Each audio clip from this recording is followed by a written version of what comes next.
Hey, guys, Chubby Math is here, and are you tired of living paycheck to paycheck? And would you rather have income sources that come in regardless of how much you're working, how much time you spend to do it? If you are, then this is the right place. We're gonna go over 4 categories, and I'm gonna just call them for investments, but the really big categories that cover distinct types of investments that will allow you to have income sources coming in, multiple sources of income, so that you don't have to work, and that your money and your investments are actually doing all the work. So let's start with number 1. You ready? It's real estate. And we're not just talking about going out and buying single-family property. So that is obviously the biggest category, is going out and actually investing in rental properties. That pays you. Well, tenants do all the work for you, basically, right? You buy the property is available, somebody rents it, and they pay you for that property. Great tax benefits with the depreciation. If you've been watching my channel, you know that there's a lot of ways to avoid having taxation on rental income. We're talking about residential, commercial, single-family duplexes, apartments, all these things under one big, storage syndications. Anything where you are renting a property is no one. Number 2 is, let's say that you don't want to be an investor. And I'm saying underneath the heading of real estate. Number 1 is actually owning the property yourself. Number 2 might be owning a REIT, which is a real estate investment trust, which is actually the trade, just like the stock market. You go out there and get Federal Realty Trust or any of these where your PS for public storage. You could go out there and buy real estate without actually having to manage it yourself, and without actually putting yourself at risk. And so then you're investing in there, and they're paying you out the profit. Then you're getting cash flow every year. These are usually great little stocks. They're not like your Amazon, where they're gonna go up to the moon, but they're literally buying real estate, investing in real estate, and paying you out. They're good little cash flow machines. Other type of category that I would go over would be things like, Airbnb, short-term rentals, things we do in vacation rentals. You might be able to get more depreciation. You might be able to get ordinary loss treatment on some of that, simply because of the type of investing that it is. If you're 7 days or less, technically, it's no longer passive investment, real estate. It can actually qualify as a traditional trader business, in which case if you maturely participate, those losses could actually offset your W-2. Very interesting category. We use it with high-income folks. We call the short-term rental loophole. The last one would be, hey, I want to invest in things I like REITs, but I'd like to be a little more aggressive. Maybe I would like to get, instead of having a lot of expenses and administrative expense associated with some of the REITs where they're running like a company, I just want to invest in a bunch of different projects, and I don't want to just do syndications. In that case, you might do something that's kind of like crowdfunding. Some of the big ones are like Fundrise and Realty Mobile, where you, along with a bunch of other investors, are participating in buying the investments itself inside of these vehicles. Yeah, a lot of these have some similarities, right? We're investing in something that's gonna create an income stream, but you have multiple choices from owning the real estate yourself, different types of real estate, going through REIT, going through crowdfunding, and then even investing in a specific type of real estate that might create some tax benefits as well. There's also things like co-housing and shared housing, residential assisted living, things that can actually go into a category, even being called charitable activities, where you could actually run them through a 501c3. So there's all sorts of things under the gamut.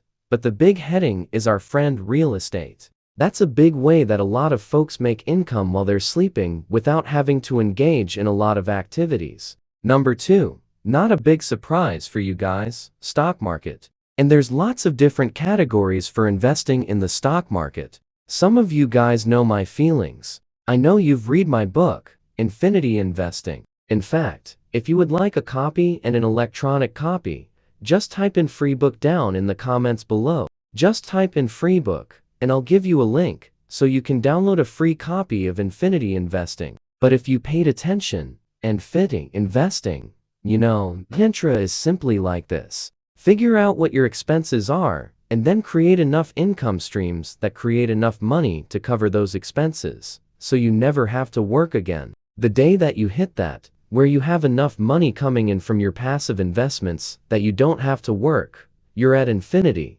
meaning that your state will never get smaller. These things are built in for inflation and things like that. Like rents go up, profits go up, all these things when inflation goes up. So it's built in to allow you to continue to exist for an infinite number of days, where you no longer have to sell things off when you retire. Unfortunately, a lot of financial advisors still like that 4% rule, where they're depleting your account and assuming that you're gonna live 30 years when you retire. We don't play that. We don't want you to touch it. So the stock market becomes our friend, but not just any stock. Like, a lot of times you hear about people going, I want to do growth stocks. I want to be the next Nvidia. No, we want boring dividend producing stocks that we can write covered calls on and make multiple types of income. We don't want to just hope that it goes up and that we make money off of that. So dividend stocks really become our big one.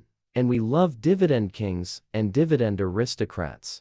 People say, what the heck is that? If you've never heard of these terms, a dividend king is a large company that is over 1 billion, a market cap, that has been paying increasing dividends every year. They pay out the profit to the shareholder. The amount they actually pay up goes up. So the amount that they're paying out goes up year over year over year, every year for 50 years. And there is a little over 20 companies that meet that criteria. That's your Johnson & Johnson's, your Coca-Colas, and in Altria and things like that, where they are just constantly paying out their profit to the shareholders. Now you say, but I like the Nvidios. I like some of these. You can still invest in those, but you're not gonna live off of those. Because what they do, that's called a growth stock, is they reinvest all their money. They hold their cash. They're not paying it to the shareholder. What happens when a company pays its cash out to its shareholders is its value drops because it paid you. If the value is going up, because they're not paying it out, you didn't get the money, you don't have access to it. They have all that cash. I'd rather you have that cash, which is why I like dividend stocks. And if you like those types of stocks that you say like, hey, but I don't want to go out and research them individually, then do a fun like, there's really good ones. I'll give you a couple. Kevin Simpson, good guy, great book. Walk Towards Wealth. Caddy ETF. It's called Devo. He and I think a lot alike when it comes to dividends, dogs, and writing covered calls. It's a great little fun double-digit return since its inception, and it pays you dividends in as well as it's writing cover calls and increasing the value of the portfolio. Another one would be Schwab's S Dividend Fund, which is SCHD. I should actually. There we go. SCHD. You also have the Pro Shares, Dividend, S&P, Dividend Aristocrats, and OBL. And you have high-yield funds like JEPI, which are JP Mortgage. But these are all companies or funds that own multiple companies. In other words, it's a bucket of stocks that somebody else is managing that focuses in on companies that are actually paying out dividends. Other things you could do, you just say, hey, you know what, Toby, that's great. I love that the idea of dividends, but I want some of the growth stocks too. Then great, then go do ETFs. You do your index funds where you're buying big groups. There's a First Eagle. Friend of mine actually has been there for over 30 years, and they have won $50 billion in their mutual fund. I'm typically not a big mutual fund guy, but they finally, in December of 2024, came out with an ETF, and it's FEGE. It's anything that's a value investors fund. They do gold. They do internationals. Great company, great fund. I never really liked the mutual funds. Just cause they're so fee heavy, and because so many financial planners or advisors slap commissions on top of it that you're paying them just to hold that. Now, you can skip that and go right to the ETF. That's another good one. And an ETF is just a bucket of stocks. But you could actually see what's in there. Mutual funds, we could never. They don't have to publish what's actually in there, so you never know. And then the last one that I would say is doing something that's like a covered call ETF, where their focus is on volatility, where if you don't know what a call is, it's what you sell an option for someone to buy your stock. Generally speaking, it's out of the money, means that you're selling them the right to buy your stock at an amount greater than what you paid for it. So even if you sell somebody, let's say I bought a stock at 10, and I sell you the option to buy it at 11. Stock goes up to 12. I get the money that they paid me for the option to go to 11, and I get the difference between 10 and 11. That's a very simplistic way to put it, but it's called covered calls and it's income stream. So when you have a ETF or a fund, like, there's a couple. Let's see. There's the global NASDAQ covered call, Kyle Devos, another one that I just gave you, on the dividends, but they also do covered calls, Global Access and P covered call and growth ETF ZIL. All of these are based on making income by selling that call. And what you're doing is, instead of just buying a stock and hoping that it goes up, you're using that stock to produce income. So a lot of times, somebody buys Nvidia and they hope it goes up. Yeah, and you sell it. And you make money. One way you got the game. What we like is when people do something like a cash secured put to get into a position. They get paid the option premium, they get the stock, then they harvest the dividend. So they're getting paid a second way. And then they're selling a covered call. And then if they get called out, they also have that gain. So they made money for ways on the stem stock. That's what we like. We like the cash flow. So there's another one. That's number 2. So real estate was number 1. Stock market is number 2. It's just an interesting way to create cash flow so that you can cover your expenses. I'm not a big fan of just sitting on a portfolio and hoping that it goes up, because I can't live off of that. The only way I could ever access that money is to either sell it or lever against it, borrow against it, and it's very difficult. So my big hope is that you buy things with the hope and understanding that you're creating an income stream from it. And then you use that income to live off of. And again, once you have enough income coming in, like, off of these two, if it covers your expenses, you're good to go. You never have to sell anything ever again. And I'll never tell you not to buy a nice car. I will say, don't buy a car with your labor. Let these things pay for your. Really? If you want a Ferrari, go get some rental properties and have a nice dividend portfolio where you're getting some covered calls. Alright, number 3, we're gonna call it. I'm just gonna call it business assets. Having a business. And we're gonna talk about very specific types of businesses, right? A lot of people immediately go and say, well, having a business is still work. Having a business that creates income streams because of something you do once. It's like what you're watching right now, YouTube, right? I could create a video, and then it could be sitting there for 10 years making money, right? I did it once, and it just keeps going. It's so things like a blog, writing up, creating YouTube, social media, anything where you're getting a commission because of the content you created. I like. Another type of business that I like are things where you buy something that then is you're being paid to have it. So like vending machines, ice machines, maybe laundromats, even things like. This is gonna sound weird cause it kinda crosses from real estate into business. But car washes, things that, storage units, and there's no flushing toilets and things like that. It's a business. People are paying me to access it. So I like that some people do the ATMs. I'm not super familiar with those. I do have a lot of clients that do these others, and they make nice little income streams, constantly getting paid for very little, without much effort. And that's what we like. I'll give you one, and this is probably one of my favorites. Underneath that business is to create subscription services. So, that Anderson, one of the things we built was our Platinum service. And that is just a beautiful way to work with clients. It's great for clients, keeps their bill low, keeps them paying their time constantly, and there keeps you in touch. It's kind of like a gym membership.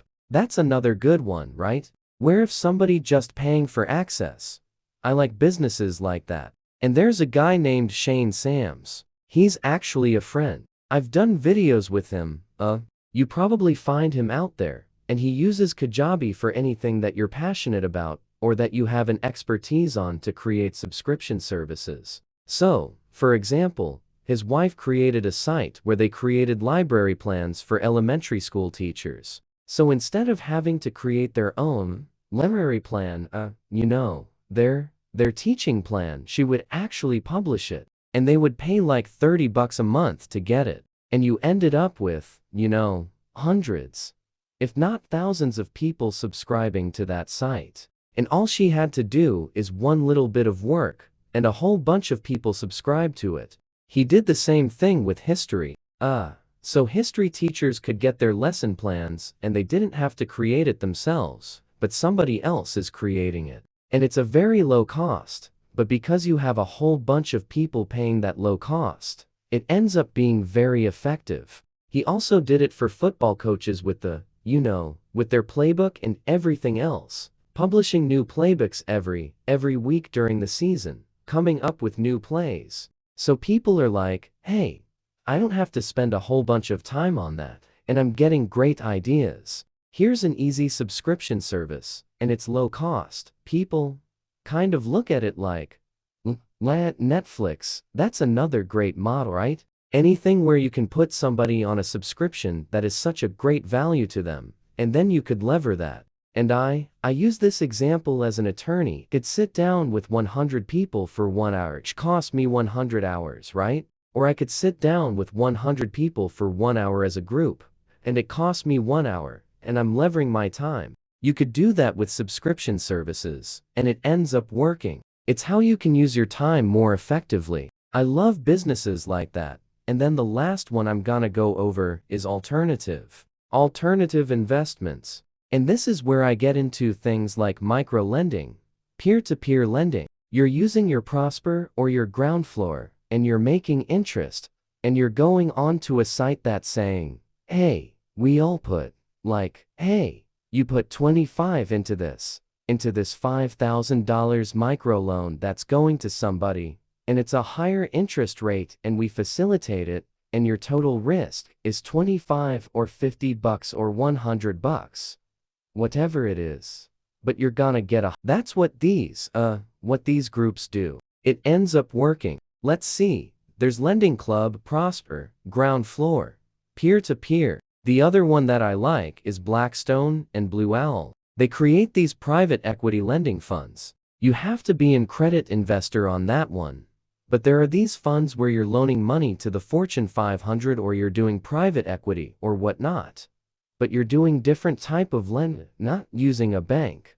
But you're doing peer-to-peer or peer-to-business. In some cases, you could always go in to start doing your own note buying too. There are many people that are good at that, where they're buying first trustees, or somebody has a note that they're receiving an income stream over time. You could actually calculate what that thing is worth. You could go out and buy it and get that income stream, and you might be able to get it at a discount. I remember running into this where I had a client that had about $100,000 note in installment sale, and they were like, oh, I really want the cash instead. And you're able to sell it, like 85,000 on it, and somebody else, they get this great note with it, was a small interest rate, which is why it was discounted so heavily. Sometimes you could probably buy those a lot better, but it ended up like, hey, they needed the cash. They were in a crunch. They were able to sell that note. The buyer of that note now has that great income stream, and they're gonna get over a period of time, and they're gonna get a great return on their money. You could do that too. You could be the buyer of those and go on, do it. The other ones that people have been using a lot lately, when interest rates go up, is high-yield savings or CDs. Right, I call these kind of alternatives. They're in a different bucket. There, you're very low risk, and a simple interest rate where you're just getting interest income instead of capital gain. And some of these other things, there's another one out there for those. You guys who like crypto, you know that there's things like staking, where you're using the credibility of your computer of you buying this.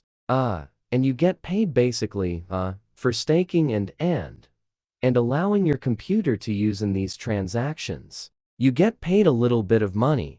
You make a nice little staking income. It's not huge, but it's pretty darn safe.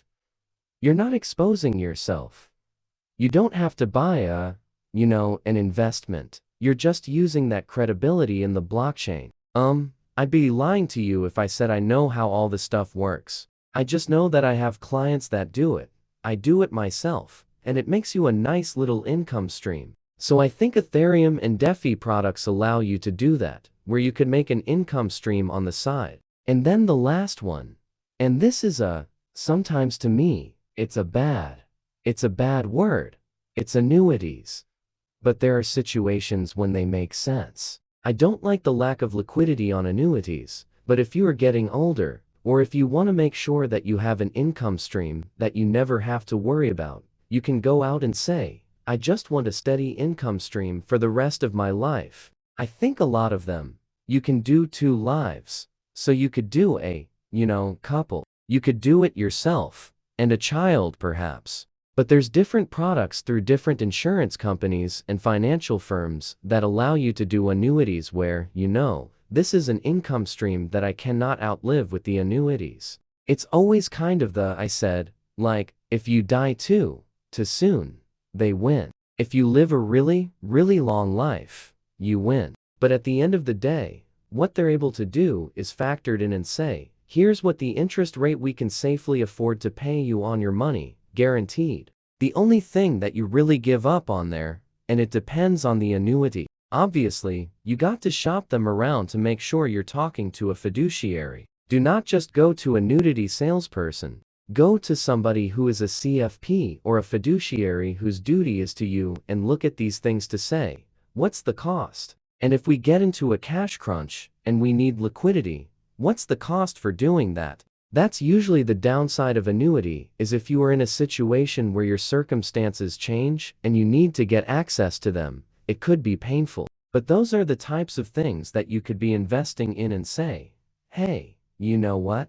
I do a combination of all 4, and I have these multiple streams of income coming in so that I no longer have to worry about depleting my assets during retirement. If that's attractive to you, I'm just gonna say this one more time. You could get a free copy of Infinity Investing, the ebook. All you have to do is go down in the comments below and type free book. Another thing is, what is your personal favorite type of income source? That would be one of these.